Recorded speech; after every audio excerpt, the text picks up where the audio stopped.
आपके भीतर भक्ति है या नहीं है, इसको कैसे पहचानेंगे? यदि गुरु की कृपा हुई है आपके ऊपर और आपको भक्ति का बीज आपके हृदय में है, तो वो अंकुरित हुआ है या नहीं हुआ है, इसका पता कैसे लगाएं?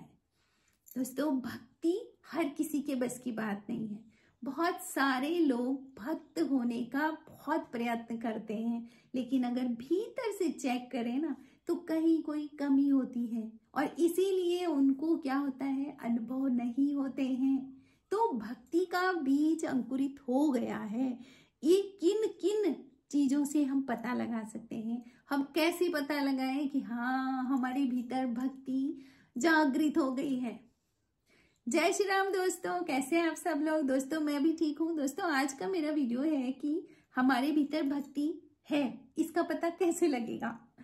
तो दोस्तों, रोज की तरह यदि आपको मेरा वीडियो पसंद आता है तो मेरे चैनल को सब्सक्राइब करें, मेरे वीडियो को लाइक करें, कमेंट करें और शेयर भी करें। तो दोस्तों, शुरू करते हैं आज का वीडियो कि भक्ति कैसे पता लगाएं कि हमारे भीतर भक्ति है। नंबर 1, आपके भीतर शांति उत्पन्न हो जाएगी और सहनशीलता आ जाएगी। आप हर परिस्थिति में एक रहोगे, समभाव आ जाएगा आपके भीतर। आपको कहीं पर भी आप उत्तेजित नहीं रहोगे। आप किसी की बातें भी सुनते हो तो बहुत ध्यान से सुनोगे।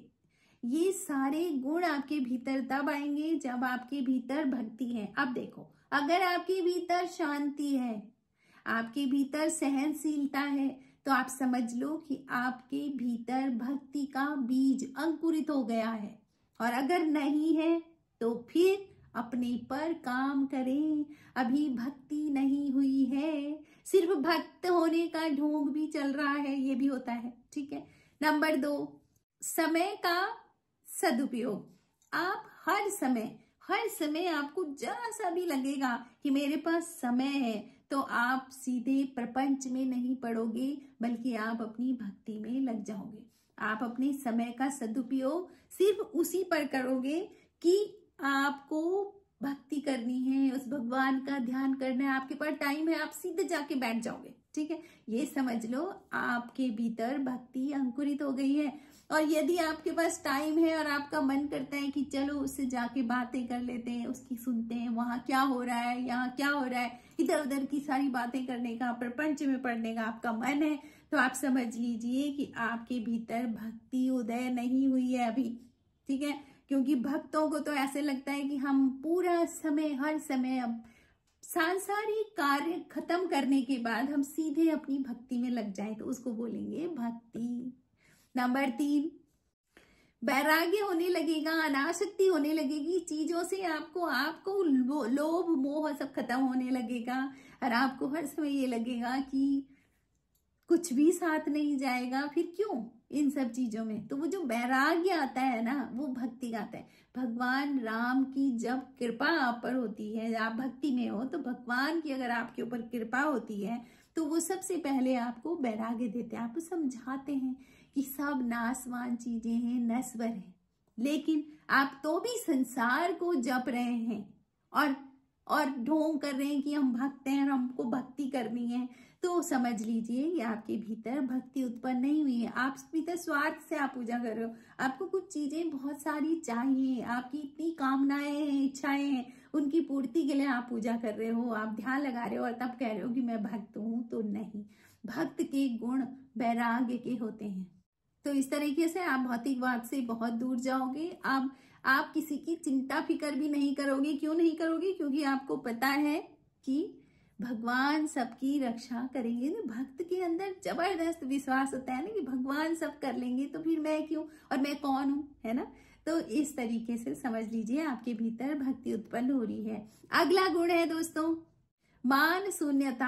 आपका कहीं सम्मान हो, आपका कहीं निरादर हो, आपको कोई सम्मान न दे रहा हो, आप हर स्थिति में सम रहेंगे। ठीक है, तो आप समझ लीजिए कि आपके भीतर भक्ति उत्पन्न हो गई है और आप चाह रहे हैं कि मैं जहां जाऊं तो लोग मुझे बोलेंगे, अरे भाई तू तो बहुत बड़ा, तू बहुत बड़ी चीज है ना। तो अगर आप ऐसे चाह रहे हो तो आप समझ लीजिए कि आपके भीतर अभी भक्ति उजागर नहीं हुई है ना। तो प्रयास में करते हैं, अपने आप को चेक करते रहे। अगर मुझे ऐसा कुछ लगता है तो आपको और मेहनत करने की जरूरत है, अपने आप को ठीक करनी, क्योंकि भक्त में मान अपमान कुछ नहीं होता है ना, तो मान शून्यता आ जाती है। दोस्तों भक्त के अंदर इतना कुछ होता है ना कि कहानियों में बताया गया है कि सूरदास जी जब मंदिर जाते थे तो हाथ में लालटेन लेके जाते थे। तो किसी ने उनसे कहा कि आपने ये लालटेन क्यों पकड़ी हुई है हाथ में, आपको तो कुछ दिखता ही नहीं है। तो उन्होंने कहा मुझे नहीं दिखता, लेकिन मेरे साथ जो मेरे प्रभु चल रहे हैं उनको तो दिख रहा है। तो सोचो इतना ज्यादा बिलीफ सिस्टम कि मेरे भगवान मेरे साथ चल रहे हैं। तो इतना अगर बिलीफ सिस्टम आपका तगड़ा होगा तो भगवान क्यों नहीं आपके साथ चलेंगे ना, क्योंकि सब कुछ आपके विश्वास पर है। तो भक्त के अंदर इतना विश्वास हो जाता है कि जो होगा सब, जो करेंगे सब मेरे भगवान करेंगे, ठीक है ना। तो इस तरीके का अगर आपका भी व्यवहार होता जा रहा है तो आप समझ लीजिए कि जो गुरु ने भक्ति का बीज बोया है ना वो अंकुरित हो रहा है। और अगर ये गुण नहीं आ रहे हैं और आप कह रहे हो कि आप भक्ति कर रहे हो तो आप चेक करो अपने आप को, कहीं कोई कमी है। भगवान हमारे ऊपर कृपा करेंगे, आशा आपकी हर समय बनी रहे कि होगी भगवान की कृपा होगी, एक दिन भगवान मुझे जरूर मिलेंगे। तो इस तरह से जो आशा निरंतर बनी रहेगी तो वो भक्त के ही लक्षण है, यानी निराशा नहीं आशा बनी रहेगी तो वो भक्त होने के लक्षण है। भगवान की कथा, भगवान का यश, भगवान की गाथा गाने में आपको बहुत आनंद आएगा। भक्त चरित्र जो होंगे, किसी भक्तों के जो चरित्र होते हैं उनको पढ़ने में आपको बहुत आनंद आएगा। तो आप समझ लीजिए कि आप क्या हो रहे हो, भक्त हो रहे हो। तो भक्ति अगर आपके भीतर उत्पन्न हो गई तो आप समझ लीजिए कि आप ऐसे प्राणी हो गए सर्वश्रेष्ठ, जिनको सारी परिस्थितियों में सम रहोगे और जब जब आप चाह करोगी भगवान आपको सारी चीजें दिलाएंगे। तो ये लक्षण होंगे आपके भीतर, तो आपके भीतर भक्ति है। तो दोस्तों आपको वीडियो कैसे लगा आप कमेंट जरूर करें और चेक अपने आप को करते रहें कि क्या सच में मेरे भीतर ये सारे गुण हैं। तो दोस्तों कमेंट में जय श्री राम लिखें। Thank you.